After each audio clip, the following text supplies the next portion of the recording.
Welcome, everybody. We're going to get started. Woo! Thank you so much for joining us this evening. And before we start, I really want to begin with, I want to acknowledge the traditional custodians of this place and all of the land which the university is located, and pay my respects to the Chumash elders, past, present, and future, for they hold the memories and the traditions and the culture of this area, which has become a place of learning for people from all over the world. And speaking of learning, I think we're all going to do some really fantastic learning tonight. My name is Samantha Putnam, and I'm the Interim Executive Director for the Alumni Association. Thank you so much for joining us this evening. This is our first event back on campus since the pandemic. We had the idea for this event back in 2020, and then, the world just collapsed, so that was really sad. But under the incredible leadership of our programs team, Julie Mickleberry, she picked this event up and was really excited to run with it. So I'm so grateful to Julie and to her team. We have Veronica and Carmia and Dre and Sienna and Abby and I think I've covered everyone. So just to give a big round of applause to them, because they've really made this weekend happen, and it's really exciting. I just want to give a shout out to our fearless leader, Associate Vice Chancellor of External Affairs, John Longbreak. I can't see him. I think he's hiding. He's wonderful. Let's give him a round of applause. And without further ado, I want to introduce and thank Don Luback for being our MC this evening. Don has not one but 2 degrees from UCSB, so he's an incredible gaucho. He holds a Bachelor of Arts in Communications and a PhD in Education, and he currently serves as the Associate Ombudsman. Thank you so much, Don. We are so appreciative of you being here. Yeah, happy to be here. You want me to hold this up? Oh, yes, sorry. Really, really importantly, this is really important. See this plaque? It is blank right now. However, in years to come, the names of the incredible faculty members who have been willing to give their time and talent to this event will fill this plaque, and it's going to be just become the most exciting thing to take place on this campus every year. And you guys are here from the very beginning. It's going to have a logo on it. It's going to hang for a year in that person's office. So spread the word far and wide. You heard it here first. This is going to become the most coveted plaque on campus, where I can tell you there's a lot of plaques. So this is the one to have. Thank you, Don. Excellent. It will be here for all time. Excellent. Well, let me join everybody else in welcoming you. Welcome to those who are watching on Facebook streaming live. We're coast to coast and all around the world, which is thrilling.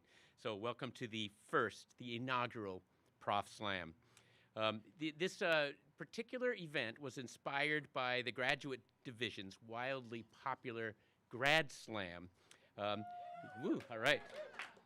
So this slam will challenge UCSB professors to share in an entertaining, interesting, and digestible way their research in just 3 minutes. So some of you might be a little concerned with the term slam. It sounds like something that comes from one of those football schools, doesn't it? It sounds kind of aggressive. So I invite you to reframe the slam. This is going to be the slam that happens when you learn something you've never learned before, sort of that sort of slam, that eureka slam, also the slam of collaboration. It's events like this at UCSB that start new research partnerships. And just like at the Grad Slam, I love the talk between the professors after they speak, because they're giving each other ideas, and we might see future publications and new knowledge just from this fun, whimsical event that we're having today. So by merging the Grad Slam model and the educational but informal style of Profs at the Pub, another great event that happens, tonight's program aims to highlight the work of UCSB's incredibly talented faculty. The purpose of the event is pure entertainment and education, and the professors will be judged, however, by a panel of 3 judges in the following categories. This is how they'll be judged: through their delivery, the clarity, and their engagement. And you, audience members, except for you in YouTube, unless you yell really loud, the professors, if you want to help with engagement, just be really engaged while they're speaking. Clap really loud. Don't be like you were at 8 a.m. in Campbell Hall when you were an undergrad here. You want to be fully present for each speaker, and that will help them with their engagement score. So our lineup includes professors from sociology, communication, economics, Chicano studies, philosophy, psychology and brain sciences, and counseling, clinical, and school psychology. I'll introduce each of these talented academics, and when it's their turn to present, and the presentation order will be mostly alphabetical based on last name.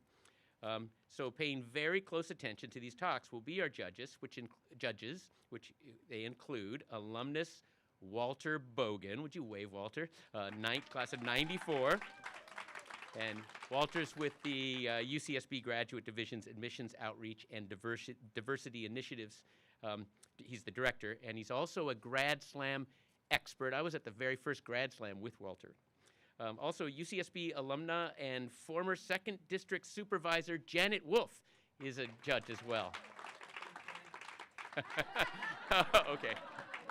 Thought that was a fist bump. It was a bribe. Welcome, former Supervisor Wolf. And also judging, we have UCSB graduate student Jeff Meyerhoff, who won this year's Grad Slam for his work on fruit flies. So Jeff, I hope you pick up some tips while you're also judging, because in a very short time, you're headed to San Francisco to the LinkedIn headquarters to compete against all 10 campuses and bring home the Grad Slam final for us. So thank you. I'm talking to him, and he has a very judge face on already.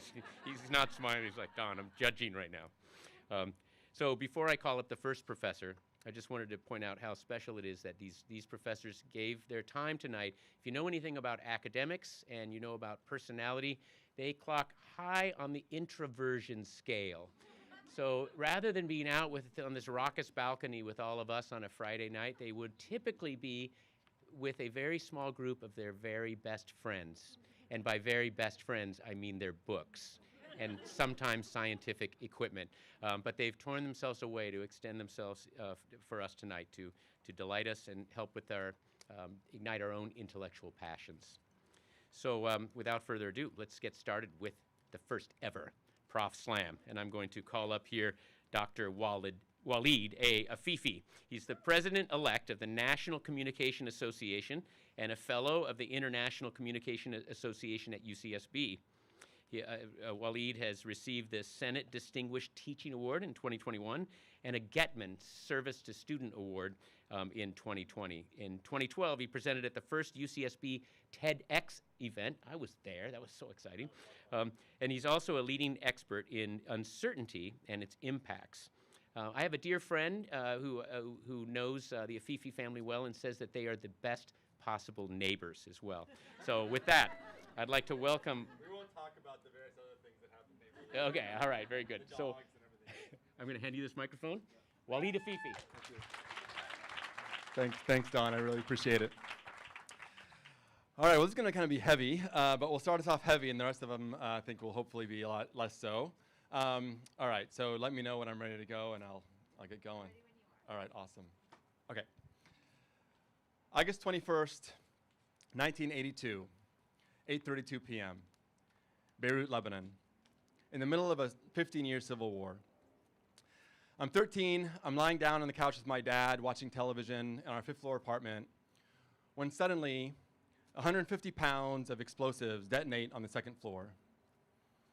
Immediately, electricity gets cut, glass shattered everywhere, cutting my wrist. My dad runs up, puts a makeshift tourniquet on me. We run across the broken glass through what used to be our front door, into the hallway of the building, darkness, screams, rubble. We run down the stairs, down to 4th floor, going into the 3rd floor, and then we stop. All the stairwell below it was collapsed. The question there was, now what? I stand here 40 years later with a career that's primarily been dealt with answering that question. Studying uncertainty, the inability to predict what comes next, is the foundation of my research. After thousands and thousands of surveys, interviews, experiments, and other studies, we've come to know that people in general have 4 basic types of uncertainty.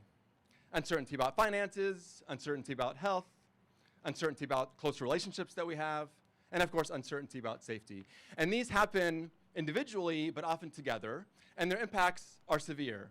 And they're especially severe when they're chronic, when there's months of uncertainty, years, sometimes even generations. Think undocumented immigrants, think migrants, think refugees. In my case, think children of war. And these effects are serious. They impact our brain, they impact our decision-making, daily stresses, they impact risk, and they impact length of life. And so our team has really been working the past many years and thinking, how can we alleviate some of those negative effects? And we focused on two, what we call nemeses of uncertainty. The first is control. We know that even small amounts of control give us tremendous fight against uncertainty. And we also know that knowing that people are there when we need them, to protect us when we need them, also has that really beneficial outcome. So we've developed two general strategies that we like or that we're in the process of testing around that. The first is, know what you can control and let go of what you can't. And the second is, advocate for allies, and, as Mr. Rogers' mom said, look for the helpers. So if I was to go, so what we really believe is that our communities in which we live and the organizations in which we work have to create conditions in which we have some control over our lives and have to create the space to develop community so that when we need people, they're there for us. So if I was to go back to my 13-year-old self that night, who went down a rickety 4-story ladder with one hand, I'd say this. Later in life, you're going to go through 2 to 3 years of pandemic with 2 daughters stuck at home. What you're dealing with is easy. Also, there's going to be a community behind you. Thank you.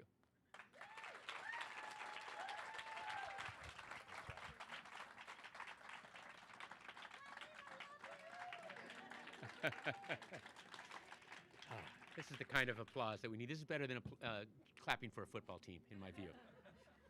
Our next speaker is going to be Dr. Muniba Salim. And Dr. Salim studies how media affects interpersonal and intergroup relations between racial, ethnic, and religious groups, including social scientific methods. Her research has been funded by the National Consortium of the Study of Terrorism and Responses to Terrorism and Facebook. A staff member who deeply admires this new faculty member told me that, wow, she's doing the Prof Slam. She's just barely been on campus so far. She doesn't even know how to dodge bicycles and skateboards yet. And here she is on the balcony with all of you. So thank you, Dr. Muniba Salim. Yeah, thank you. This is my second year here at UCSB, so that's exactly why they're saying that. Okay, hi everybody. I'm going to borrow from one of my favorite TV show personalities, Michael Scott, and ask you guys to imagine a scenario with me. So imagine, close your eyes and imagine a man and an animal. They've been best friends for over 10 years. They're oftentimes seen swimming together, playing with each other, hugging. The animal is so obedient that when the man calls him, he comes right away. When he asks him to roll over, he does so promptly. Now open your eyes and tell me what that animal is. Show of hands, how many people are thinking dogs? Yeah, as Michael Scott would say, shame on you all. Because that animal was a saltwater crocodile. And I'm not kidding, this is a true story about a man and his crocodile friend of over 20 years in Costa Rica. Now the reason why most people don't think about a crocodile in that example is because we've been presented with a single and incomplete story of what crocodiles are like. So instead of thinking about them as loyal, emotionally complex animals who are capable of forming a friendship, we think about them as predators with a lot of teeth. We're always ready to do a death roll. There are similar incomplete stories about social groups in our media landscape. Racial ethnic minorities are represented as criminals, undocumented immigrants, and terrorists. And my work shows the consequences of these exposures. Exposure to these media stereotypes makes people think that members of these groups are aggressive, that they are threatening. We feel anger when we come across members of these groups, and we're likely to act aggressively towards them, even supporting policies that are harmful towards them. What's interesting is that actually there are more dog bites incidents in the US than there are alligator or crocodile bites. But we don't think about dogs as aggressive predators. So many of us have experiences with dogs in our daily lives, and those counter any one news story that we see about a dog bite. And so we are, in fact, having the same kinds of privileges for racial majority groups in our media landscape. The thousands and thousands of stories and narratives about this group provides a rich, complex, and complete story of who they are. So the audience never walks away with a single story of what this social group is. But what about the crocodiles? They have to go through life with people freaking out and jumping at them without ever giving them a chance? Now, I've never asked a crocodile how the media stereotypes make them feel, but I have asked racial ethnic minorities. And media stereotypes are just like experiences of discrimination for us. They lower our self-esteem. They make us feel shameful and embarrassed. They influence coping strategies like distancing ourselves and disengaging from situations that make us feel bad. But sometimes, especially when there's social support, they make us rise up and protest and ask for better treatment and representation. Let's hope we start changing the media landscape and stop relying on those single stories before the crocodiles decide to rise up. Thank you.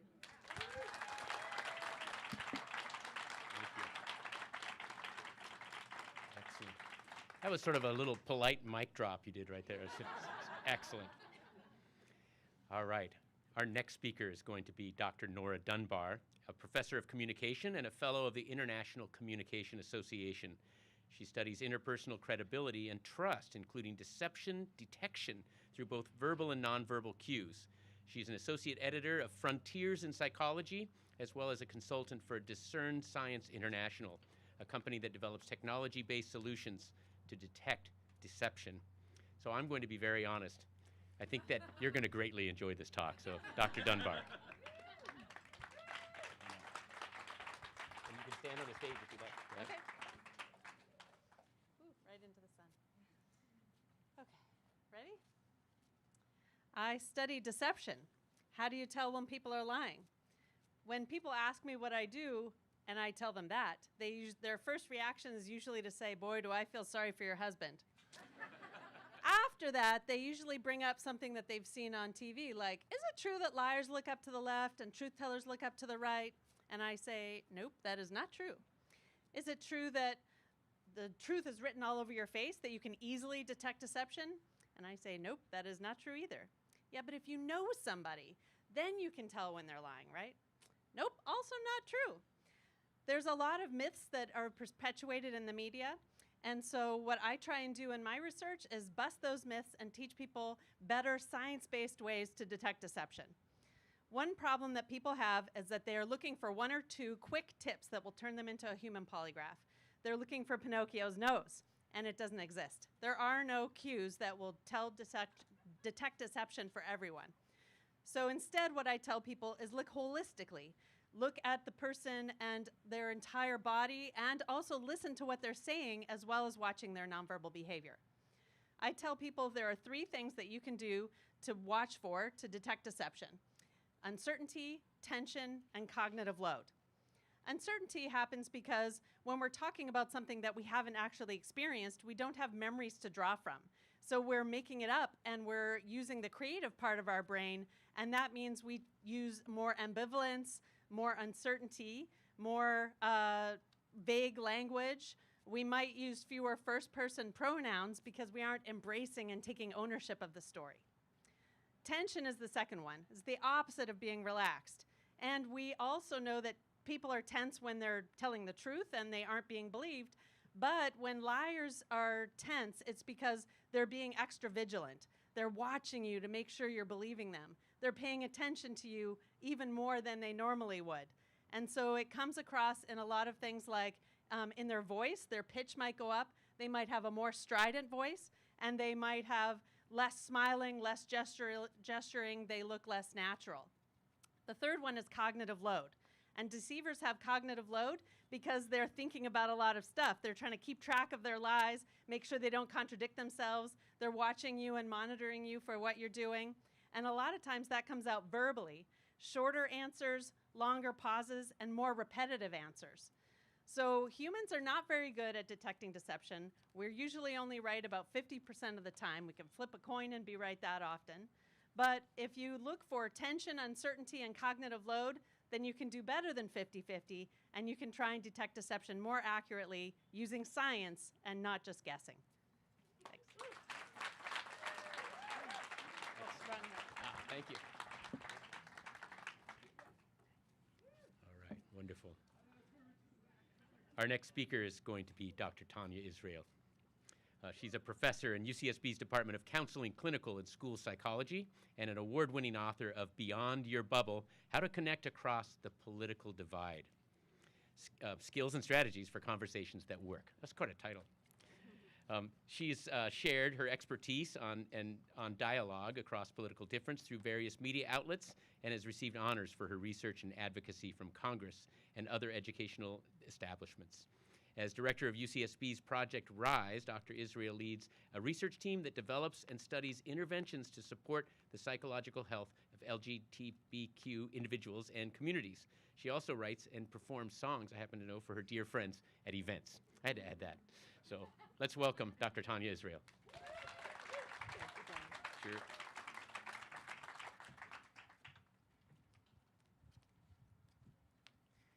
I wrote a book, Beyond Your Bubble, about how to have dialogue across political lines. No matter what side somebody's coming from, they sometimes are not thrilled at the idea of connecting with somebody on the other side of the political spectrum, who they sometimes refer to as those crazy idiots. It turns out that our perceptions of those people are distorted. So I'm going to share a little science to help correct those misperceptions. First of all, extremists are overrepresented in media and social media, which likely contributes to our perception that people are more extreme than they actually are. This bias is evident in numerous studies, including 30 years of data from the American National Election Study. With over 20,000 responses, and on every issue from women's rights to national defense, Republicans and Democrats' opinions are not as far apart as people estimate them to be. This perception gap leads us to think that most people are at one end or the other end of the political spectrum, where research shows that most people are in between. So people are probably not as extreme as you think they are. People also say, I can't talk to them. They believe these ridiculous conspiracy theories. True, these beliefs are on the rise. However, even if you're talking to a Republican, there's a greater than 75% chance that they do not buy into QAnon ideology. And even if you're talking to a Democrat, there's a 5% chance that they do agree with QAnon. So these misperceptions skew our ideas about what people are like. And it turns out that the vast majority of Americans on the left or the right are not fans of conspiracy theories. So they're probably not extremists, they're probably not conspiracy theorists. And they have something else in common with you. Because as human beings, we are all susceptible to flawed ways of thinking. So confirmation bias leads us to ignore or dismiss information that conflicts with what we already believe to be true.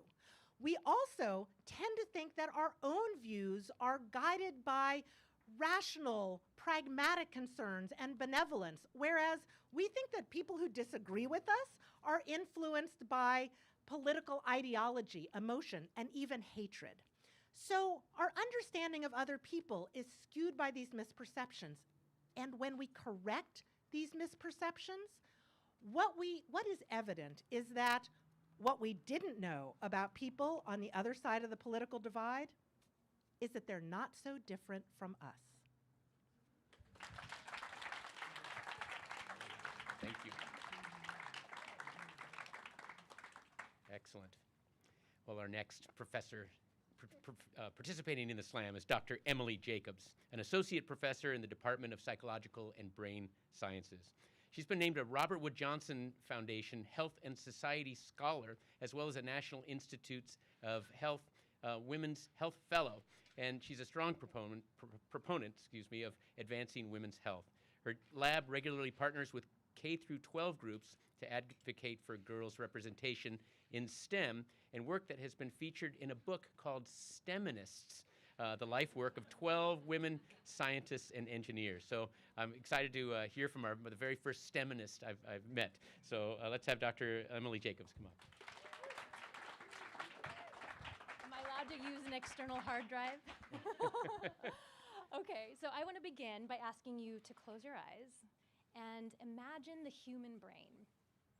Do you see the little bumps? Those are called gyrus. And the crevices are called sulci. And honestly, the whole thing at first glance is pretty unremarkable, sort of like a 3-pound squishy walnut. But if you zoom in and look closer at the microscopic level, you can see 85 billion neurons that are wired together into precise circuits. And these neural circuits give rise to an almost unimaginable range of complex human behaviors. Think about it. This is capable of writing an opera. It can debate the principles of democracy. It can even invent tools that allow us to see into the deepest corners of space. Perhaps even more profoundly, the human brain can invent tools to see and study itself. You can open your eyes. When President Obama launched the Human Brain Initiative in 2013, he said that understanding how the brain works is one of the greatest scientific challenges of our time. It's the moonshot of our generation. But there's one big problem. Most of what we know about health and disease is centered on the male body. The vast majority of animal studies are done exclusively in males. And neuroscience is one of the biggest offenders. So we know little about women's brain health. And here's the craziest part. Animal studies, scientists that are performing these animal studies are even using mostly males in studies of human disorders that are more prevalent in women, like Alzheimer's, depression, and also dementia. This sex bias has compromised the health and safety of women in ways we are just beginning to understand. Let's see. A neuroscientist who needs her external hard drive. According to the US Government Accountability Office, 80% of drugs and medical devices that are pulled from the market by the FDA are done so because of adverse effects in women. Effects that might have been caught had those early preclinical testing included both sexes.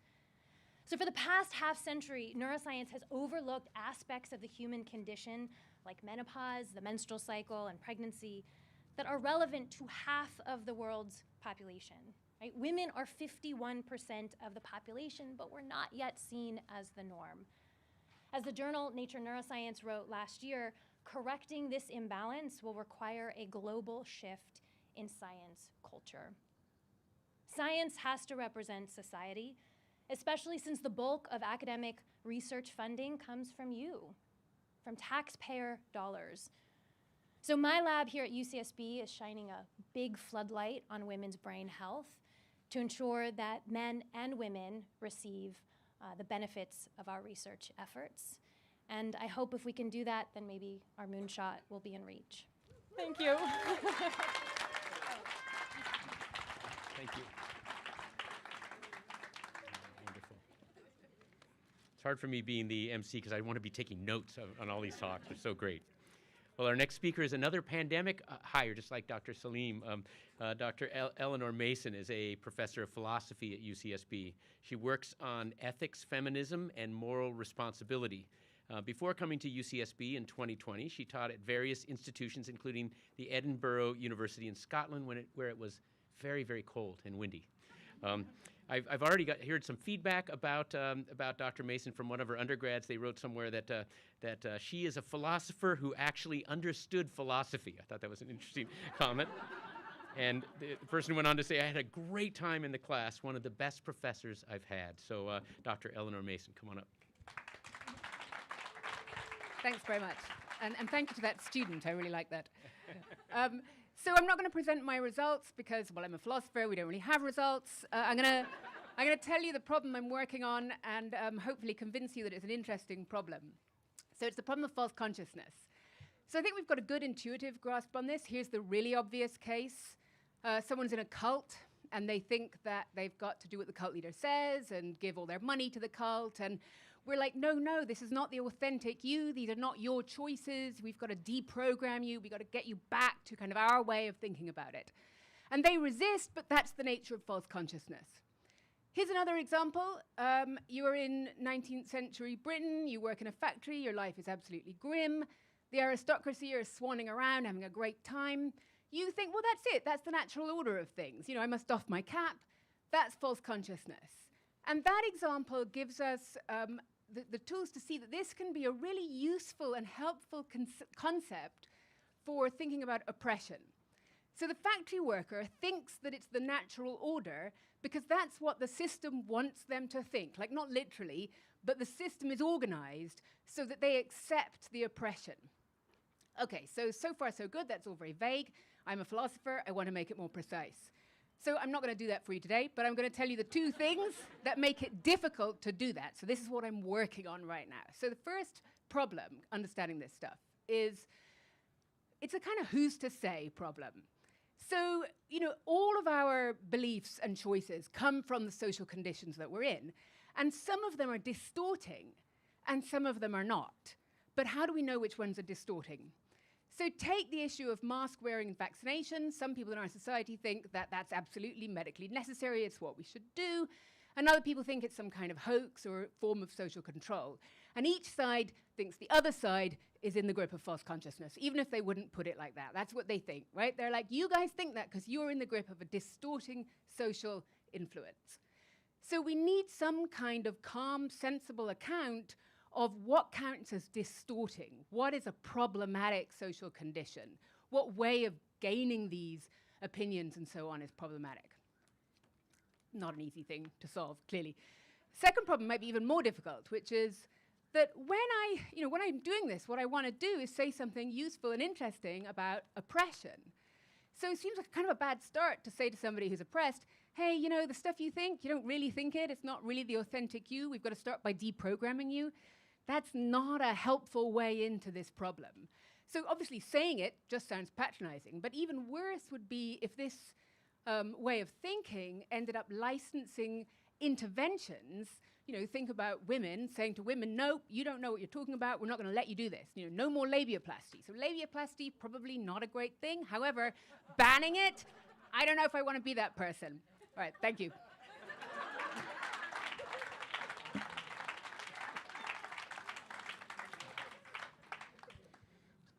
I can't think of anything funny to say about that. Okay. Next, we're going to have Dr. Heather Royer. Heather Royer's research focuses primarily on health economics within two broad categories: the social determinants of health and the effects of incentives on health behaviors. She has a keen interest in endurance sports, including long-distance open water swimming, running, and triathlons. So why don't you swim on up here, Dr. Royer, and welcome. I just want to say it's really great to have something in person. So for all of us, we've been talking to Zoom so long that it's just great to be in person. So I'm going to start with a show of hands. How many of you have a gym membership that you don't use very frequently? Okay. How about those of you who have gym equipment in your garage that serves as an expensive coat rack? Okay, some more. I'm here to tell you that you aren't alone, that in academic speak, we call this the intentions behavior gap, that people intend to exercise, but they often don't follow through with their plans. So why might this be? Well, for exercise, the benefits of exercise accrue much later than the costs. The benefits of feeling good about yourself, feeling fit, and other things that we know that come with exercise, but the costs are more immediate, that we go to the gym and we have to huff and puff and we have to exert a lot of effort. It's not very much fun. So this is where my research comes into play.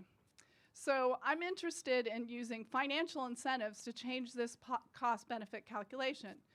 Financial incentives make the benefits of exercise more immediate. And I have done 6 large-scale studies involving a Fortune 500 company and also a private gym to study the effects of financial incentives on exercise. And let me tell you about one of the studies. So we were interested in particular in the structure of incentives. So understanding what types of incentives would work better. So we did a horse race between two types of incentives. One where the incentives during the initial part of the incentive period were quite high and they tapered down. And we went against another incentive scheme where the incentives were constant throughout the incentive period. So we have this large incentive initially that declines over time, and then this flat incentive. The large incentive initially was intended to get more people to the gym, and then over time, they wouldn't need such incentives and would sustain themselves. So which one do you think worked better? The kickstart incentive that looked like this, or the constant incentive? So who says kickstart? Constant? You guys were definitely in a different frame of mind than I was when I started this study, and you were right. So as a group, the constant incentive did work because the kickstart incentive didn't actually encourage more people to go to the gym.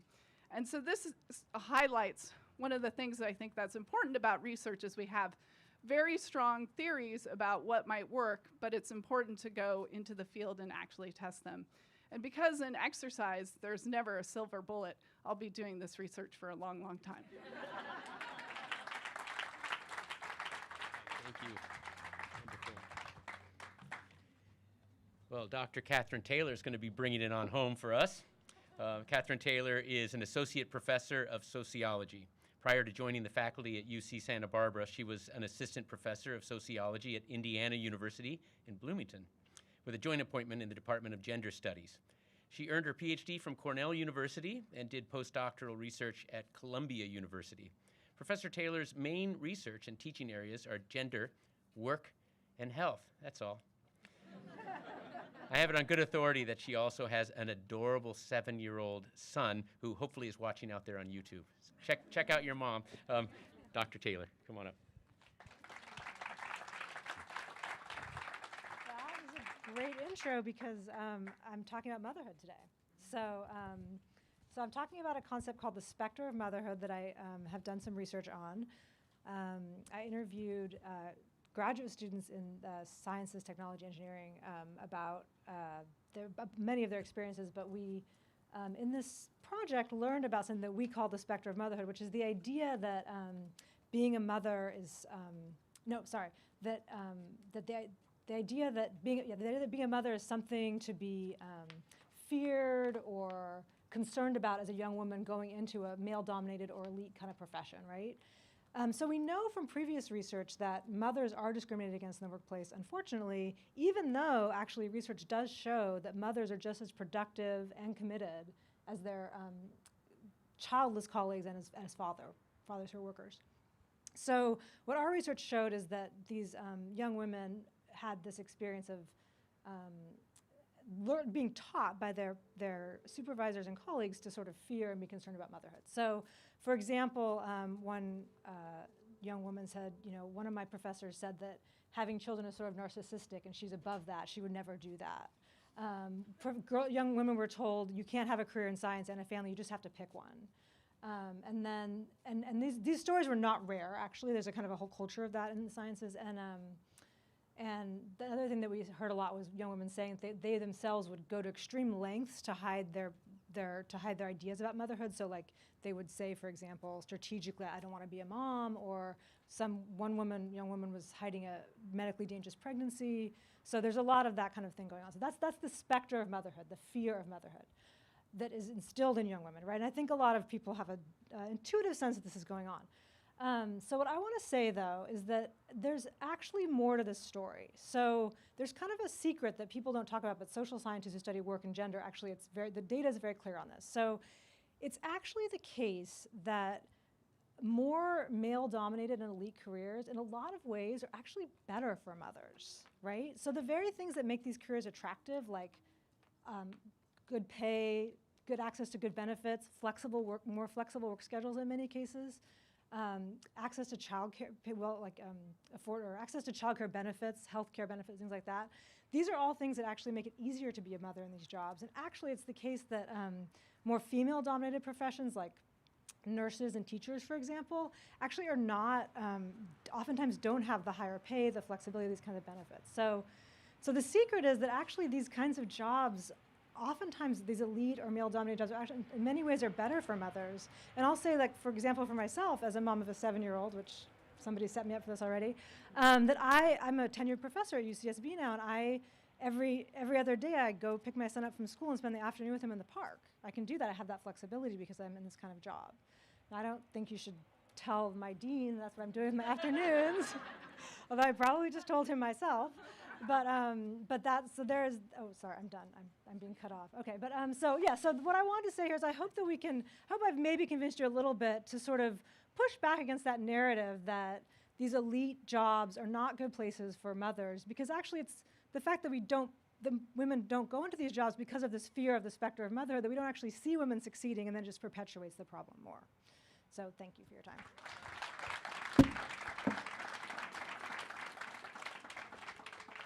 All right, let's have one more round of applause for all of our amazing professors who came up here.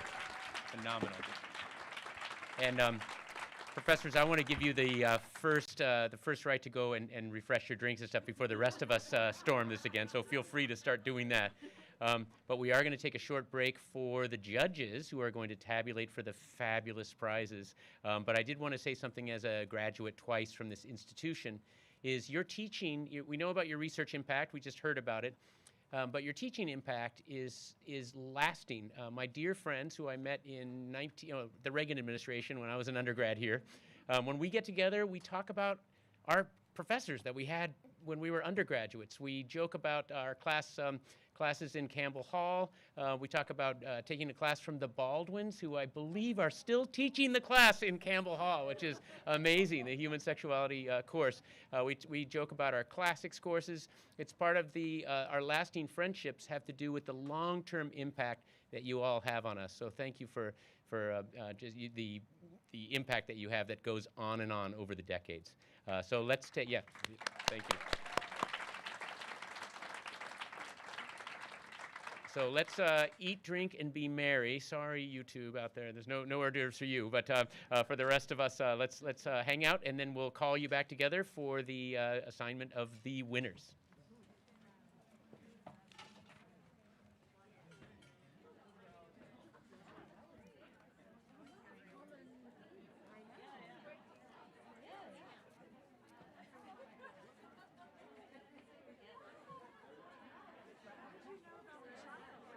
Somewhere in your bio, it was in there. It was in there. Yeah, I think so. It was so great. Yes, it's good. It's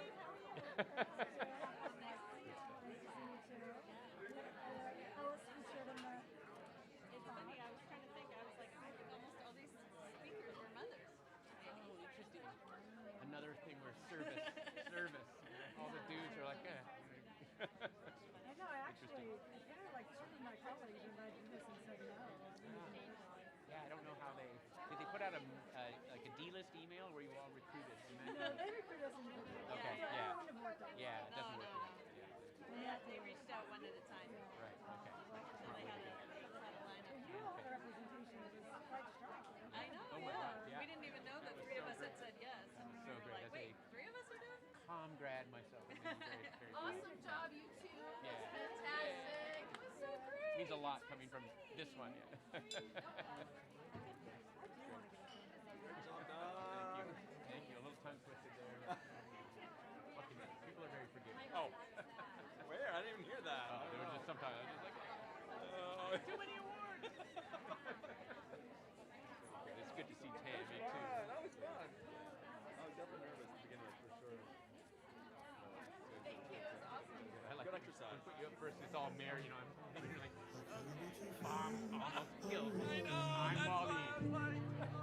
All of these drugs, But at least I was able to afford that. all of these street signs, I'm gonna be happy. none of them will be yours or mine, but I'll be all in pine. Just stay alive, stay alive, stay alive.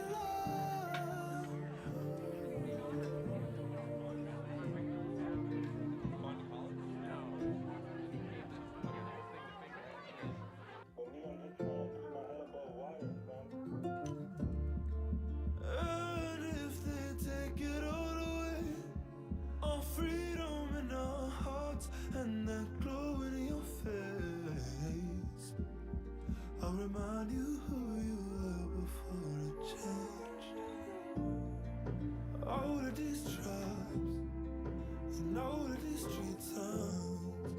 None of them will be yours or mine, but I'll be your empire. Just stay alive, stay alive, stay alive.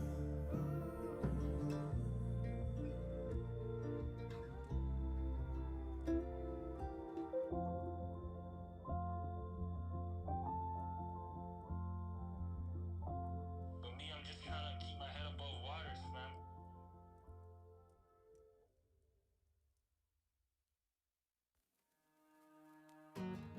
I really hate when you say you love me.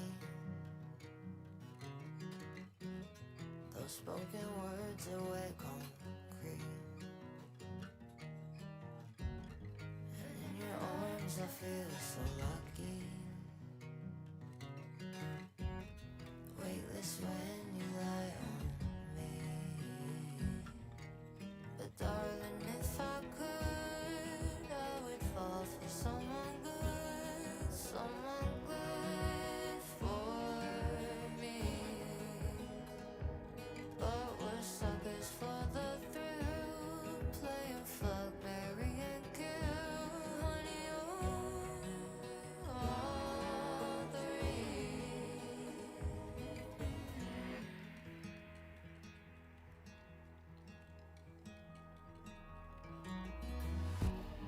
I've got scars and yes, you left them. You left but always still around. You're my nemesis, you're my best friend. Nearly walk on common ground. Darling, if I could, I would fall for someone good, someone good for me. But we're suckers for the thrill, playing fuck, marry and kill, honey, all three.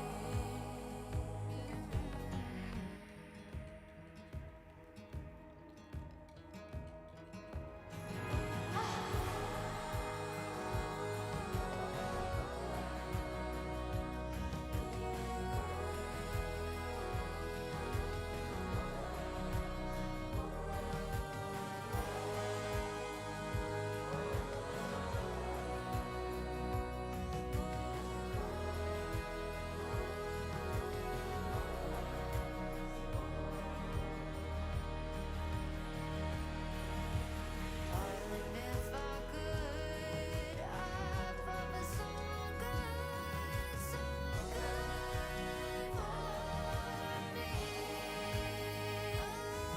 We're suckers for the thrill, playing fuck, marry and kill, all three.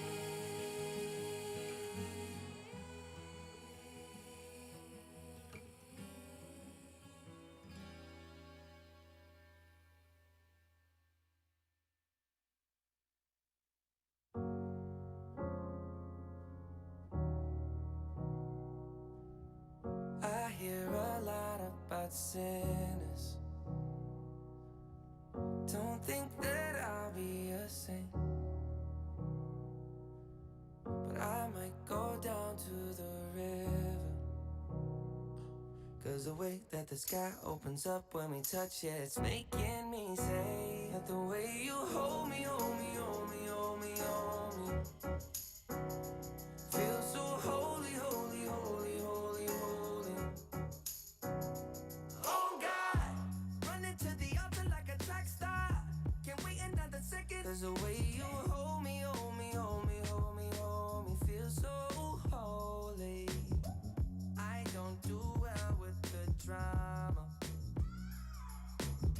and no, I can't stand it being fake. No, no, no, no, no, no, no, no. I don't believe in Nirvana, but the way that we love in the night gave me life, baby. I can't explain that the way you hold me, hold me, hold me, hold me, hold me,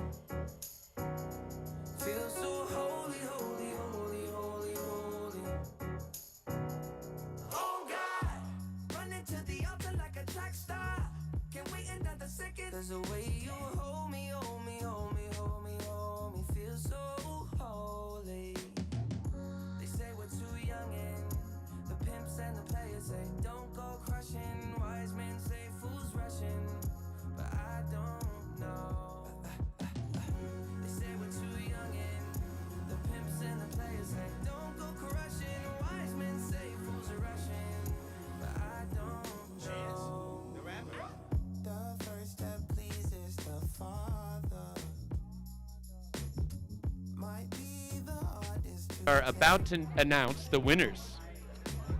So get ready out there in YouTube land.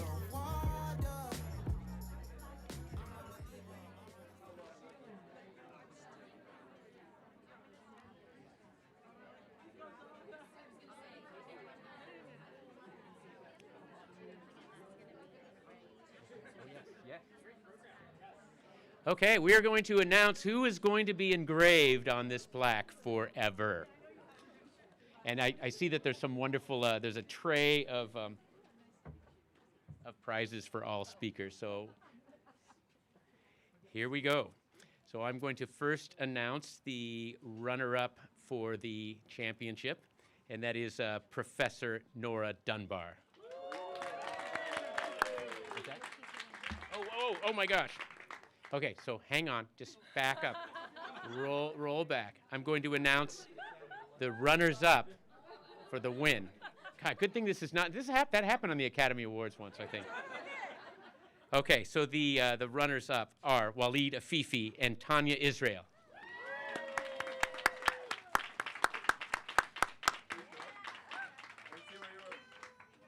Yes, wonderful.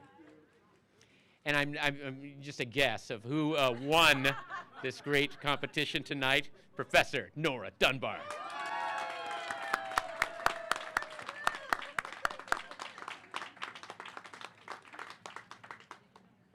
Excellent. So I believe you have some gifts for the other speakers as well. So we can disperse those before we sign off. Thank you. And thanks to all who participated and watched this. We had an incredible technical crew tonight, so thank you for all the microphones and the live streaming. Excellent. And a whole lot went into this from the Alumni Association. So I hope a lot of folks have a great weekend for the All Gaucho reunion. And I believe we are going to dismiss. Is class over, or do you have anything to say from the Alumni Association? Is class dismissed, or we okay? Okay. Class dismissed. Everyone got an A.